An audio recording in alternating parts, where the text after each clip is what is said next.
دوستان عزیز، اسپیکر بزرگ میکرولب رو بیش از حد دستکاری کرده بودن. هر کارم کردم آمپ شروع انداختم، ماژول و صفحه و برد جلو رو کلن سوزونده بودن دیگه، راه نداشت. اینا هم که اصلیاش نیست. و بعد ما یک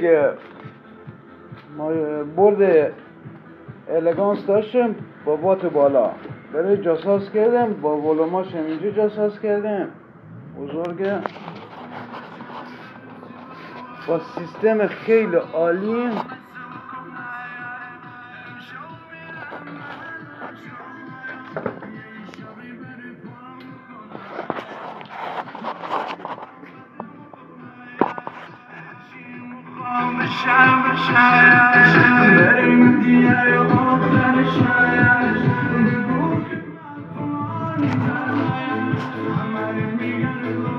حالا میخوام یه تخته هم ببریم برای اینجاش که هوا ندن، چون برد قبلی پهن‌تر بود.